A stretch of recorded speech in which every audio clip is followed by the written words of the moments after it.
Welcome to the Fermented Homestead. If you're new here, my name is Anna, and on this channel, I'm sharing our journey of learning how to turn our home into a homestead. Today, we have cute kittens at my feet. Today, we're gonna go ahead, we're gonna check on the garden because yesterday, if you recall, we finally got the fence hot. So, and then we're also gonna check on the chickens, and we're gonna move the chickens, check on the ducks. What else? I have no idea what else we're gonna do today, but we're gonna find out together. Maybe I'll show you what we have in our homestead. How about that? We toured yesterday with Robert. Well, Robert showed me around and we explored the property, and we found a bunch of animal pens over there in fairly okay shape. The fence hardware cloth, I don't know what you want to call that. The fencing needs to be replaced, but the actual structure of it is fine, like the T-posts and all that stuff. So, all right. So yesterday this fence was hitting at 4. So let's see if it held up overnight. It's at 4. Let's check the other side. It is hitting at 4 from end to end. So I know it could be better, but the bottom has a lot of slack to it, and I have no idea how to fix that. So I think we're just going to be stuck with 4. Hopefully that's enough to keep the raccoons out. So yesterday I made the last minute decision when I was putting the ducks away. I decided to move them into the arches over there. Let's go check on them. Hopefully everything's fine. They all look good. They're moving. I just realized I forgot the key. We locked it to make sure that the raccoons can't open the latch, because I hear that they can. So better safe than sorry, right? Hey, look at them. They're all good. I made sure they each went inside of their little dog kennels last night. I have no idea if they stayed in there, but that was the best I could do. They're very secured. We checked. It's all surrounded in chicken wire. At the moment, I only have one big kiddie pool, so the other guys get the 2 little troughs that we were using before.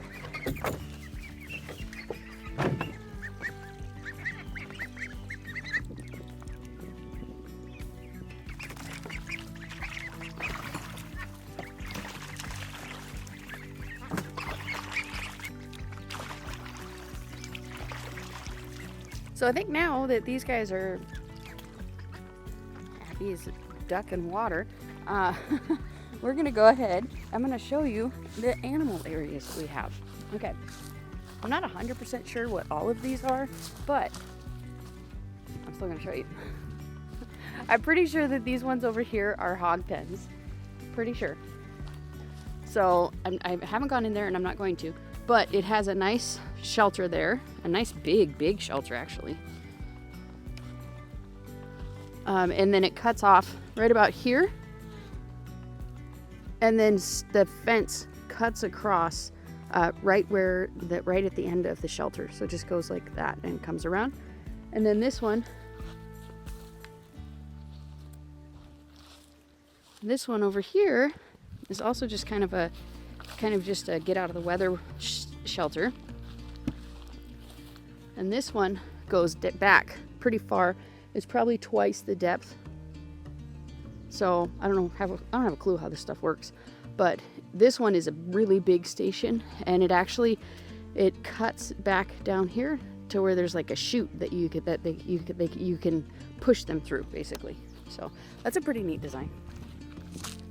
And this is just a random shed. I'm not sure what it is, maybe a feed shed.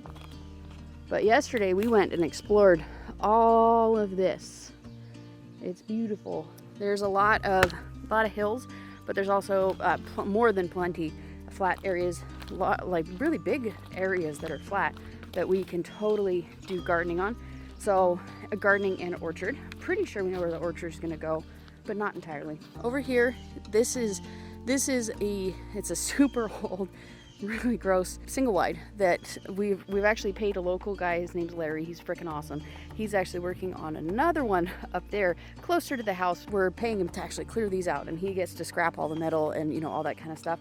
And we're just insanely thankful that he's doing it. So he's going to take a break from the first one that he's doing, almost done with, and he's gonna clear this guy out here. And then I'm not sure if I'm going to wait until he's done. Probably not. But we need to level this area out And I think this is going to be where my greenhouse is going to go. I'm really thinking about, I haven't talked to my husband about this, so don't tell him, but I've really been wanting to build like a really big, like Stivers style cattle panel greenhouse. I'm thinking about doing it like 10 or 12 feet wide, and then just having some tall sidewalls that we can roll up the plastic on, so we can kind of use it year round. And then so we'll build like a kind of a box structure all the way down. So that's probably most likely, I'm thinking, where it's gonna go. It's still pretty close to the house, but it's I don't know, it's gonna get plenty of sun. Right now it's 8:30. It'll start getting sun in probably half an hour, maybe an hour. But these tall oak trees are most likely going to be coming down. They are just a hindrance to the sun in a lot of these areas. They harbor potential for raccoons, houses and stuff like that. So we just talked about it yesterday, and these oaks are gone. Most likely some of these also, we're considering just taking down all the trees. That our driveway is a big giant circle. So we're thinking about taking down all the trees that are inside the circle. We'll see how that goes.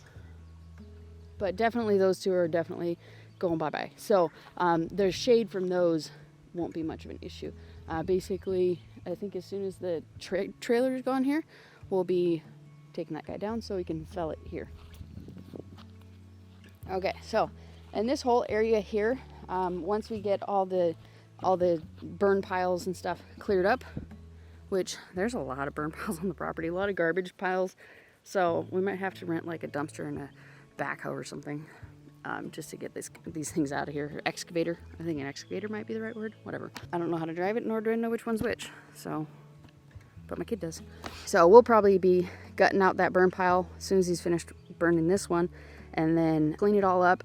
Probably level this thing out completely, because we do have a couple of dirt piles that we can use to kind of fill in the divots and stuff. And we can make the land totally flat, and then this would be a great garden area. But the animal pens are over here. Malachi just weed whacked this all yesterday.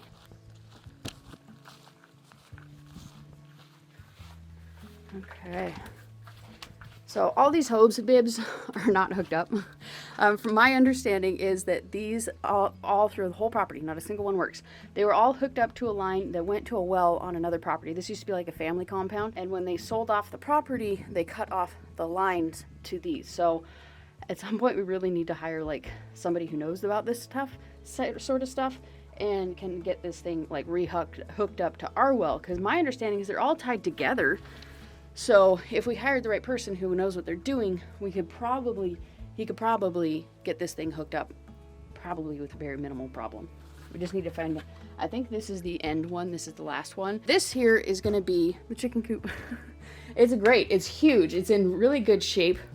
All we're going to have to do is kind of patch in some of the holes so that, you know, things can't get in. But there's storage up top, so we could keep a lot of excess feed up here. It's structurally very sound. The floors are in good condition. So, I mean, this is just going to be a really big chicken coop, basically. This here, with some fixing up, it does need some structural work. You can see over in the corner, it's bent pretty good.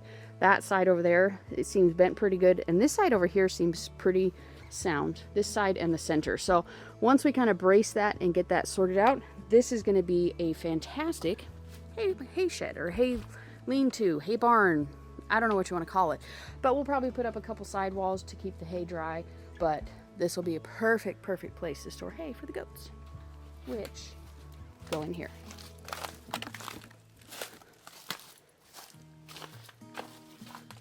Got a nice little area. It's got a hay feeder in there, and this is why we'd have to replace it. It's like 12 by 6. You can't hold a goat with 12 by 6 fencing at all. I think you need to do like, what is it, like 4 by 2, the other type. But so we're gonna have to pull all of this wire and just rerun it. That's basically all we can really do with that. And it's in fairly decent shape. Certainly all the T-posts are in really good shape. They logged the property, and so, you know, accidents happen. Some tree branches have fallen and landed on some of the fences, and, you know, all that kind of stuff. You can see here the fencing area is quite large. It goes from right here all the way down to that last tree. You can see those 4 trees in a row right there. Is that last tree right there. That's where the pen goes, and then it cuts back. I'd say half the distance more that way. So it's kind of a rectangle, but not like a double rectangle. So there's these 2 areas here. Come in, you got this arch area here. And I mean, I think that's a milk bottle, but yeah. Actually, no, now that I'm thinking about it, I think it was rabbits that were in here. I'm not sure. But anyways, both the sides look about the same. You can see there's a little pen area. So I'm not sure what was up here. Rabbits, chickens, something was in here. I've never actually gotten this close. I only saw it from afar. And then over here, this was definitely where guinea fowl were, because you can see the clump of feathers over there. Those are pearl guinea flowers. And they left a feeder and a big old dog kennel. So, and then they have this very enclosed, including from the roof here, area. So clearly this was to get them conditioned to being in the area, coming back home to roost, you know, all that kind of stuff. So, and then this last area here, this is actually going to go very soon. We're not going to keep this here. We're going to keep its parts, its components. We're going to take it apart very carefully, but that's it. There's like, I don't even know how many. I think there's like 5 chicken coops in here. And then there's a little run area. It's got a bunch of good salvageable tin on top here. So we're going to take all of this apart, and we are going to make this whole area. I talked to Robert about it yesterday. This whole area is going to be like a kitchen garden. So I'm pretty excited. I'm going to probably do raised bed because I don't really have much of an option here, but I'm pretty excited about it. And so it's just going to be a nice, big, beautiful in-ground, not in-ground, but, you know, raised bed. Not terribly tall raised beds, maybe like foot tall raised beds. And we're just going to fill this whole area up with it. And I'm not entirely sure what it's going to look like, but I think that'll evolve with time and lumber.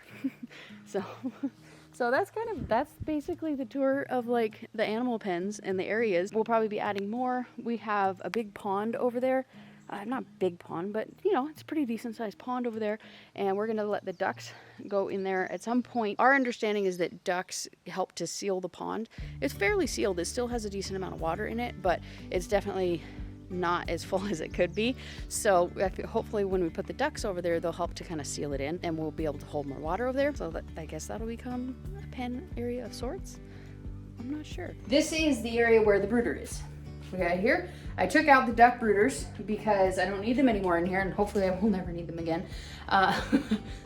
Probably will, but it's gonna be a minute before I try that one again. But anyways, I have this shelf here, and so I decided to instead turn this room into a seed starting room. So, because I got a lot of seeds that I started. Plenty of place to put them. So anyways, we're out here setting up the shelf here, and I just figured I would update you because this is totally relevant to homesteading. So the shelf is all built, and now I am bringing out our starts. We do have some seeds, or some have sprouted. So we're gonna do a little bit of experimenting. I'm curious if I can put these in here like that. Get more, I don't know what you call it, get more bang for my lighting buck. How about that?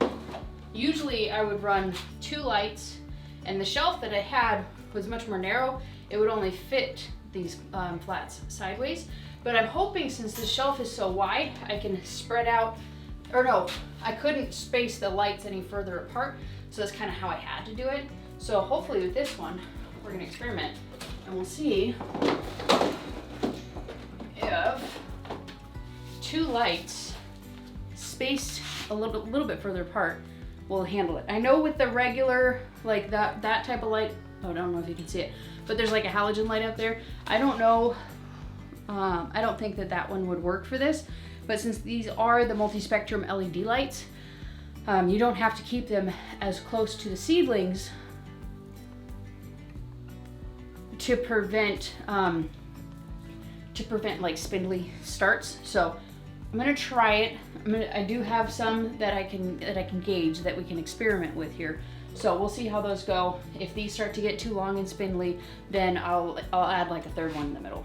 And the nice thing about these lights is that these things, you can plug them into each other, so you don't have to have like a bajillion different outlets. You just need one. If you can daisy chain it. If you do it properly, like kind of zigzag it throughout, it works really well. That was one feature I really appreciated because I can plug it all into one. I don't need a bunch of power strips, and I can just hook it right into the timer. Assuming I can find the timer. But for now, I think I'm the timer.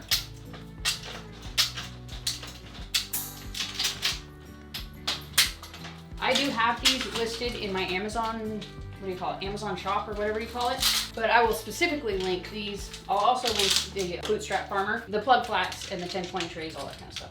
I'll link those down below specifically, but they're always in my shop. So if you ever want it.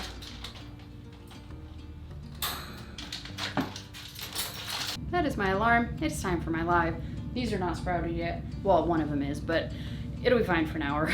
So I need to go get ready for my live, find an extension cord inside, and then, or a ladder, because there's a plug-in up there. I just can't reach it. So we're gonna go do that. I'll see you in a bit. It is the evening time, and the yogurt is done cooking. I'm gonna bring in, hold on. It's probably gonna be fairly thin, I would imagine, and then it gets thicker when we put it in the fridge. Oh! That's decent. That has a good curd. So you can see it's thick. I mean, it's pretty decent. Okay, I don't know how much if I want to taste warm yogurt, but let's do it. Mmm. Oh, that is so tangy and delicious. Oh, that's so exciting. Okay. This is a super duper winner. Oh my gosh, I'm so excited. Okay. Does that help at all? I found another light.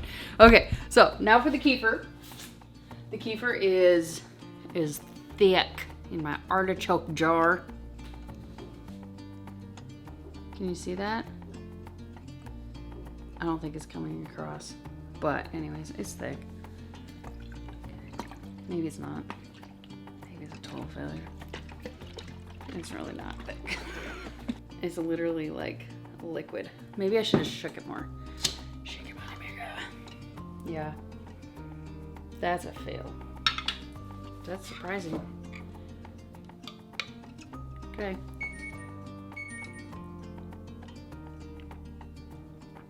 It still tastes like delicious kefir.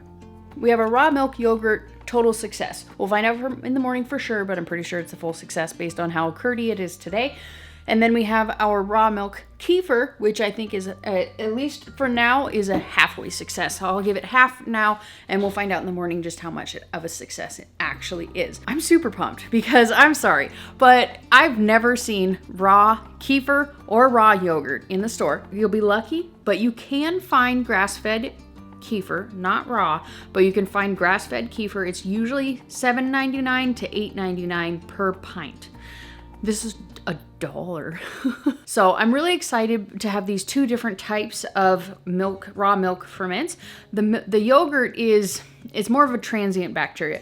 It's more like things that kind of move through you, and it does the things that it does while it's in transit. However long your body takes to transit its goods. And then the kefir, well, I know it does have, I'm sure it does have transitory bacteria to it. It is also one that actually populates your intestinal tract. So they're great. They're different, but they're great. They're complementary, but the kefir is definitely better, especially the ones that you make with the greens. I'm not sure about this type of particular kefir because I just don't know. I don't know how good the powder is. It dissolves. It's not made with the particular grains, but it's good. It's better. It's certainly better than not having kefir. So I'm super excited about that. And we'll show you in tomorrow's vlog just how successful both of these are. We're going to make some recipes with them and just have a little bit of fun tomorrow. If you guys are new around here, we just relocated to Missouri from Washington State. And we are currently on a 30-acre homestead, which we are in the process of both reviving as well as expanding. We like to do all kinds of videos on canning, freezing, dehydrating, and fermenting. Currently, we're doing a lot of stuff involving homestead building. I hope that's interesting to you. If it is, make sure you check out this link right here. This is the subscription button. This is what brings you back and shows you when I release all the new fun. Up here is a video Mr. Google Pants thinks that you're gonna enjoy. This here is the last time I made raw milk yogurt. Make sure you check that one out. And then up here is my Missouri playlist. Check that one out as well for all kinds of fun and everything we've been doing from there until now. Thanks so much for watching. We'll see you next time. Bye.